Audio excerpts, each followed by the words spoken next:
government makes a lot of money from property. Yes, they turf out some money in tax benefits, but they make far more on capital gains tax. Right? Far more. So why do you want to give more money out to brand new property which has great depreciation, right? So depreciation is code for losing value. Mm-hmm. And in the end, they won't grow as much, so you get less capital gains tax revenue. Like, why would you're just shooting yourself in the foot?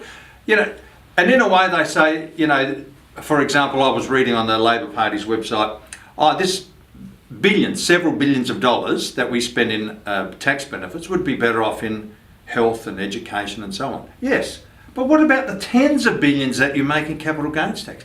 If you discourage people from buying property, then you're going to earn less capital gains tax, because number one, they're going to be incentivised to buy brand new property which has less capital gain, and there'll be less people interested in buying property because new property is only 2% of the market. It is very hard to manipulate a market by just fiddling around with 2%. Even if you increased that 2% by 50%, that's 3%.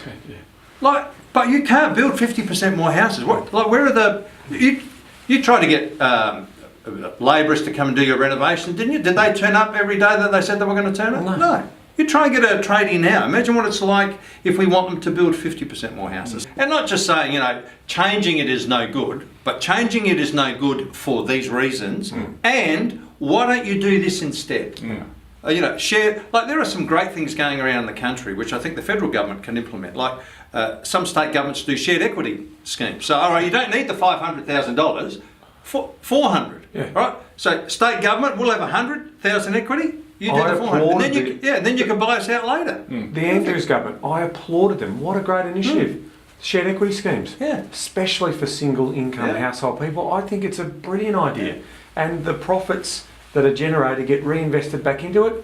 That's smart. That's just smart. It's just a big sledgehammer. They need to be more surgical. Correct. This is what we need to do. That's what we need to do. And to do it properly, all levels of government have to come together. Local council with releasing more land where people want to live rather than out on the greenfields. State government with shared equity schemes, maybe some stamp duty concessions for first home buyers, and then federal government as well, because they've got the most money, they can have the most impact.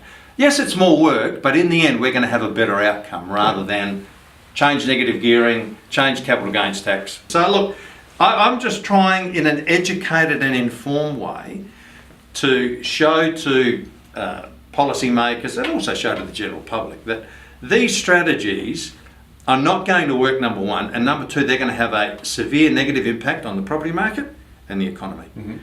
Look, I would never encourage people to buy brand new property for capital growth.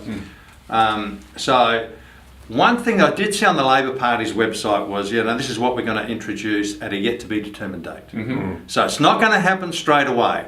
So just because, look, and they'll probably get in next year, but just because they get in, it doesn't mean that it's going to happen straight away. So we still have time as an organisation, PICA as well, as property investors, we still have time to point out there are better ways to encourage, for example, first home buyers into the market than discouraging investors. Because what that's going to do is that's going to drop prices for everybody.